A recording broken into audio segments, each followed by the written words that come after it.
نماز میں قرآن کو دیکھ کر کے پڑھنا کیسا ہے؟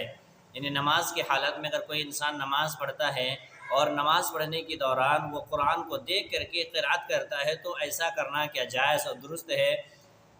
تو آئیے ایسا کرنا یعنی نماز میں قرآن کو دیکھ کر کے امامت کرنا یا قرآن کو دیکھ کر کے پڑھنا، ایسا کرنا تو جائز ہے، لیکن افضل، بہتر، بیٹر اور صحیح اور درست بات یہ ہے کہ اس کو زبانی یاد کیا جائے،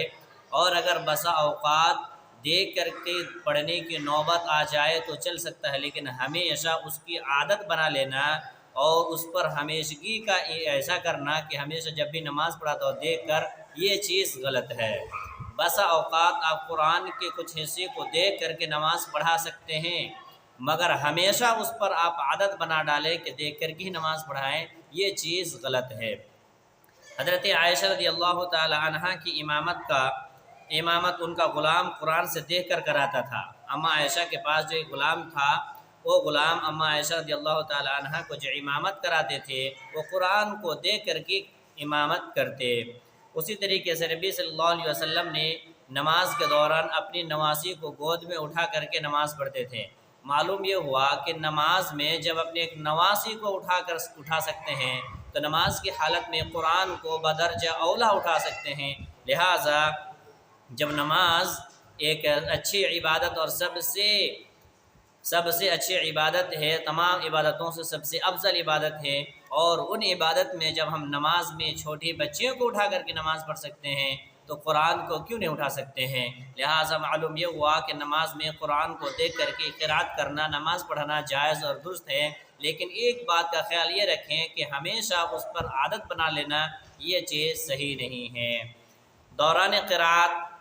اگر رحمت کی آیت آ جائے یا عذاب کی آیت آ جائے تو کیا اس پر ہم رحمت کی دعائیں یا عذاب پر وہ اللہ سے پناہ مانگ سکتے ہیں کہ نہیں؟ یعنی جہاں پر جنت کی بات آئے وہاں ہم اللہ سے جنت مانگتے ہیں، یا جہنم کے عذاب کے تعلق سے آیت آ جائے کیا وہاں ہم ٹھہر کر کے جہنم کے عذاب سے پناہ طلب کر سکتے ہیں کہ نماز کے دوران؟ آج اس سلسلے میں اللہ کے رسول صلی اللہ علیہ وسلم کی جو حدیث حضرت حذیفہ بن یمان رضی اللہ تعالی عنہ بیان کرتے ہیں، وہ کہتے ہیں کہ میں نے اللہ کے رسول صلی اللہ علیہ وسلم کے ساتھ نماز ادا کی، فما مرت بآیت رحمت الا وقف عندها يسأل ولا آیت عذابها الا تعوذ منها، کہ جب اللہ کے رسول صلی اللہ علیہ وسلم کسی رحمت والی آیت پر پہنچتے تو اسے اللہ سے سوال کرتے رحمت کا، اور جب عذاب والی آیت پر پہنچتے تو اس عذاب سے اللہ کی پناہ مانگتے تھے۔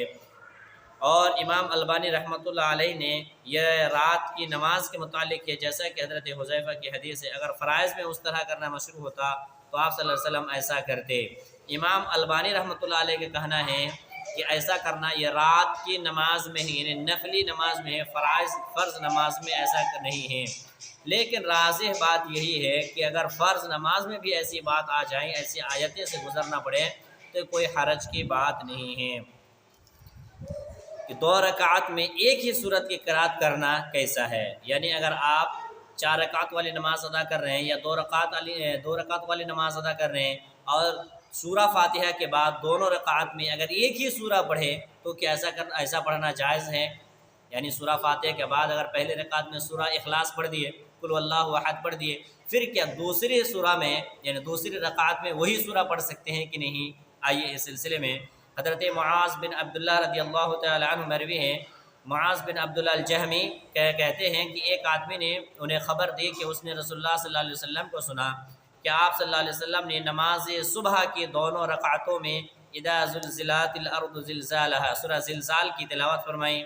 راوی کہتا ہے کہ مجھے علم نہیں کہ آپ صلی اللہ علیہ وسلم بھول گئے یا جان بوجھ کر آپ صلی اللہ علیہ وسلم نے اس کی قرأت کی۔ یعنی راوی اس بات کی دلیل بتاتے ہیں کہ ہم اللہ کے رسول کے ساتھ فجر کی نماز ایک دن ادا کی ہیں، آپ نے فجر کی دونوں رکعتوں میں اذا زلزلت الارض زلزالها اس کی تلاوت فرمائی ہے۔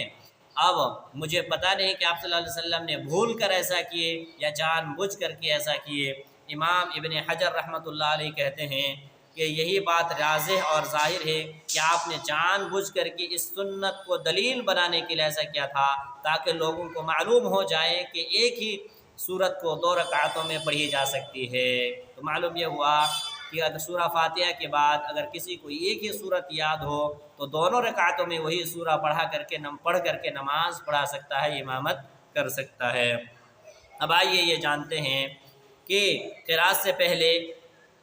سورتوں کی ترتیب کیا ہوگی، نماز میں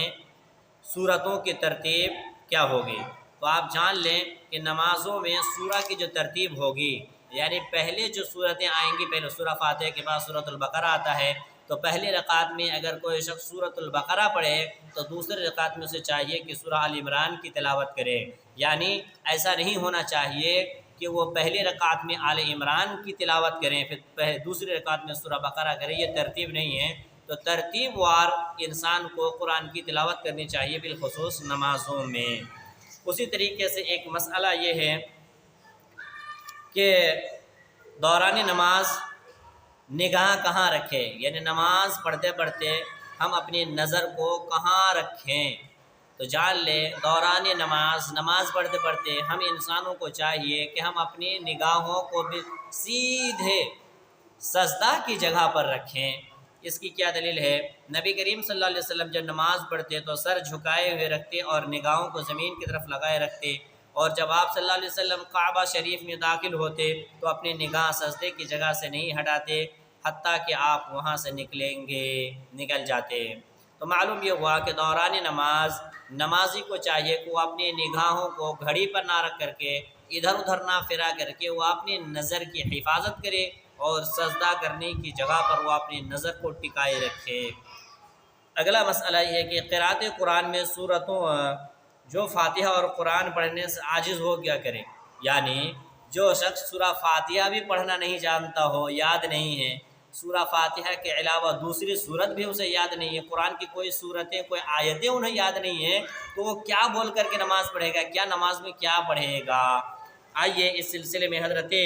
رفاعہ بن رافع رضی اللہ تعالیٰ عنہ سے مروی ہے کہ اللہ کے رسول صلی اللہ علیہ وسلم نے ایک آدمی کو نماز سکھائی تو فرمایا اگر تمہیں قرآن کا کچھ حصہ یاد ہے تو پڑھو، وَإِلَّا فَحَمِدَ اللَّهُ وَكَبَّرَهُ وَهَلَّلَهُ ثُمَّ رَكَعَ،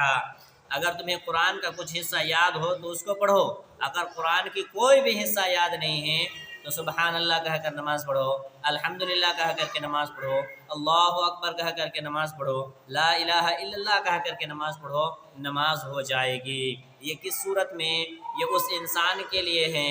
جو کوئی صورت جسے کچھ یاد نہیں ہے، قرآن کا کچھ حصہ یاد نہیں ہے اور اس کے اوپر نماز فرض ہو گئی ہے، تو اسے چاہیے کہ وہ سبحان اللہ کہہ کر کے نماز پڑھے، الحمدللہ کہہ کر کے نماز پڑھے، اللہ اکبر کہہ کر کے نماز پڑھے، لا الہ الا اللہ کہہ کر کے نماز پڑھے۔ وہ رکوع میں جائے پھر بھی وہ سبحان اللہ کہے، الحمدللہ، سجدہ میں جائے پھر بھی الحمدللہ کہے، اور کھڑے رہیں پھر بھی وہ سبحان اللہ الحمدللہ کہتے ہوئے وہ اپنی پوری نماز کو مکمل کر لے، انشاءاللہ اس کی نماز ہو جائے گی۔ لیکن اس صورت کے ساتھ، اس شرط کے ساتھ کہ وہ سیکھنا چاہتا ہو، وہ سیکھنے کی کوشش کرتا ہو، دوسری صورتوں کو زبانی کرنے کی، حفظ کرنے کی کوشش کرتا ہو۔